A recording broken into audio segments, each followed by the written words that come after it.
मैं पूरा कंधे से कंधा मिला करके आज भी काम करने को तैयार हूँ। मेरे मन में कोई नफरत नहीं, कोई घृणा नहीं। मैं तो उस समय भी उस वक्तव्य के बाद जो व्यवहार हुआ उसको भुला चुका हूँ। सबको मैं माफ कर चुका हूँ, मुझे सभी माफ करे। मेरा इतना ही कहना है, धर्म जोड़ना सिखाता है, तोड़ना नहीं सिखाता। किसी को कोई ठेस नहीं पहुंचनी चाहिए। अगर ठेस पहुंची है तो 100 मर्तबा हमें माफी मांगनी चाहिए। हम माफी मांगने के लिए हमेशा तैयार हैं। हजरत मौलाना अरशद मदनी साहब दामद बरकातुहुम का 4 दिन पहले का बयान आज भी मीडिया में और सारी दुनिया में वैसा ही छाया हुआ है जैसा पहला दिन था। सारा हंगामा, सारा शोर शराबा वैसे ही चल रहा है। न्यूज पर न्यूज बन रही है, डिबेट पर डिबेट हो रही है और हेडलाइन पर हेडलाइन बनती जा रही है। खत्म होने का नाम ही वो मुद्दा आज भी नहीं ले रहा है। ये तो वही बात हुई ना कि ये क्या शबनम का कतरा कह गया, ये क्या शबनम का कतरा कह गया कि समंदर सारा दिल मिला के रह गया।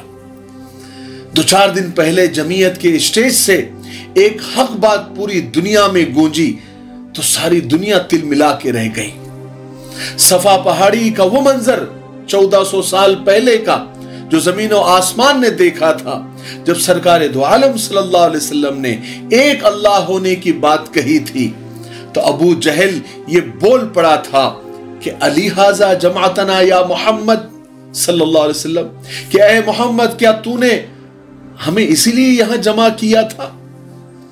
हाय, रोजाना मुसलमानों को घर वापसी की दावत देने वाले अचानक नाराज हो गए।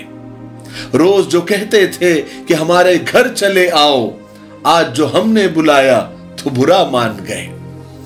हक बात सुनने की ताब न लाकर जैन मजहब के धर्म गुरु लोकेश मुनि ने वॉकआउट कर दिया था जमीयत के स्टेज से और मुख्तलिफ चैनलों पर जाकर जहरीली डिबेट में उन्होंने हिस्सा लिया।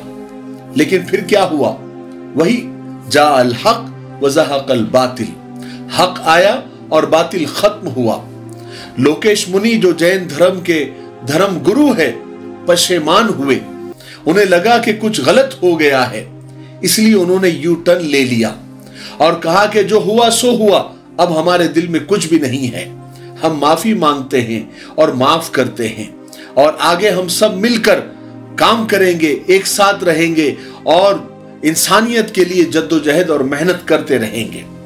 हजरत मौलाना महमूद मदनी साहब दामद बरकातुहुम ने भी अपना दिल बड़ा किया और कहा कि हमारी किसी बात से अगर किसी को ठेस पहुंची हो तो हम एक बार नहीं 100 बार माफी मांगते हैं।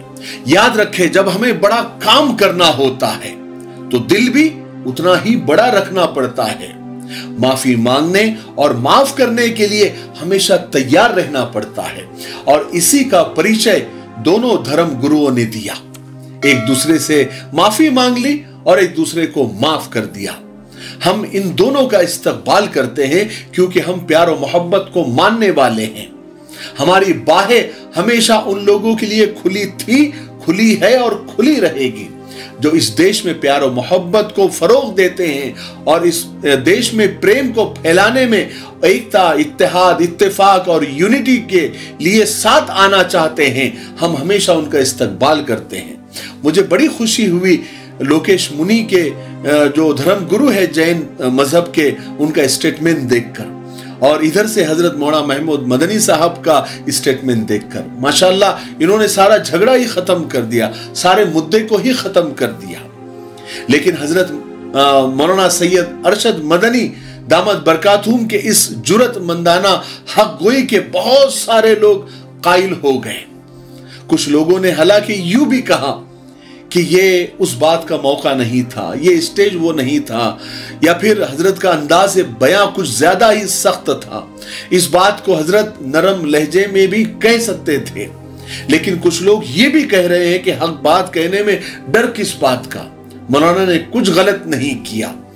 जब दूसरे लोग नफरत फैलाने के लिए एक तथाकथित धर्म संसद का आयोजन करके वहां से काटने, मारने, कत्ल करने और हथियार रखने जैसी बात बबांगे दोहल कह रहे हैं, चिल्ला चिल्ला कर कह रहे हैं, नफरत फैला रहे हैं, तो अगर हजरत मौलाना ने एक हक बात कही है, ओम और अल्लाह को एक कहा है और जुड़े रहने की एकता और मोहब्बत की बात कही है, तो इसमें बुरा क्या है?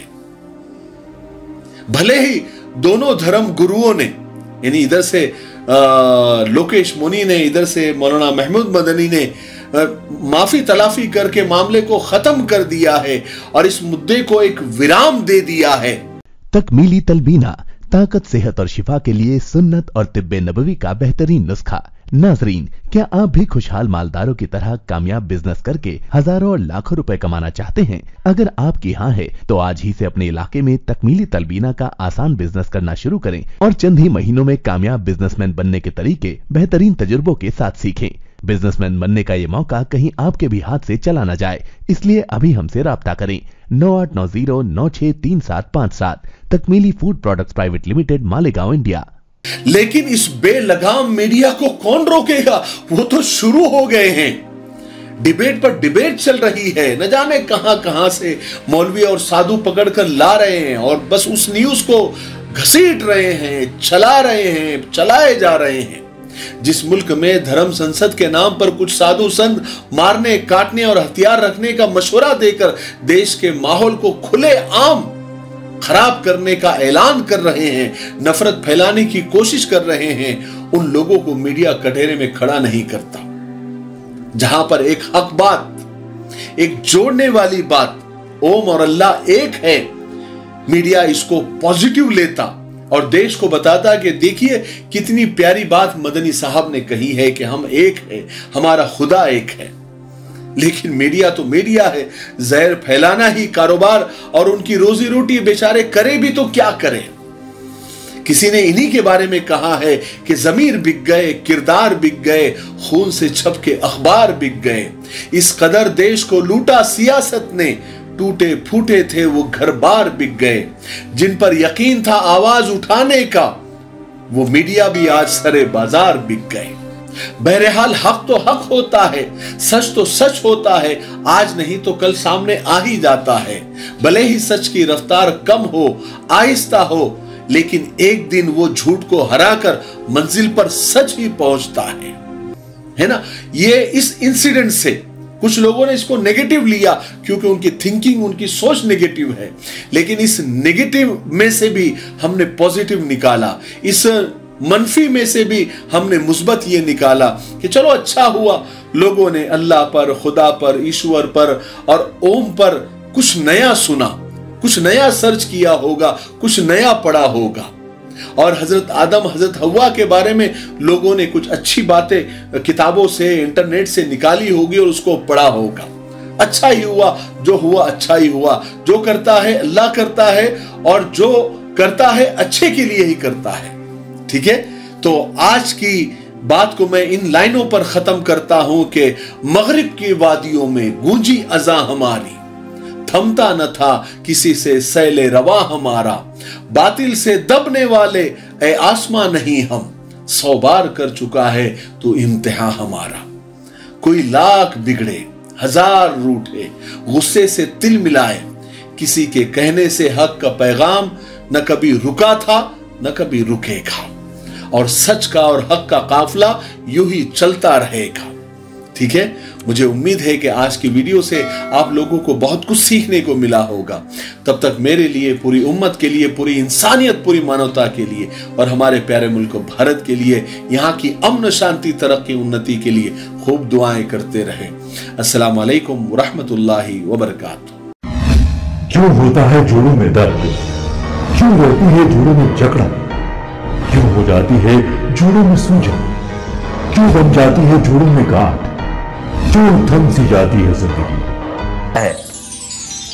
जोड़ों की पुरानी से पुरानी लाइलाज तकलीफ जैसे घुटनों का दर्द, पीठ और कमर का दर्द, कंधे, गर्दन और पैरों में दर्द के लिए संधि प्लस प्लस एक संजीवनी बूटी की तरह है, या यूं कहें कि एक स्थायी इलाज साबित हो चुका है। लाखों लोग इसे अपना चुके हैं और दर्द पर विजय प्राप्त कर चुके हैं। जब हम नियमित रूप से संधि प्लस प्लस से मालिश करते हैं तो त्वचा इसे तुरंत ऑब्जर्व करके जोड़ों के सूक्ष्मतम अवस्था में पहुंचा देती है, जिससे जोड़ों में ब्लड का सर्कुलेशन बढ़ जाता है और जोड़ों के मांसपेशियों में मजबूती आती है। आंतरिक सूजन समाप्त हो जाती है, जिससे दर्द में आराम तो मिलता ही है, साथ ही साथ जोड़ों में नई शक्ति भी आती है।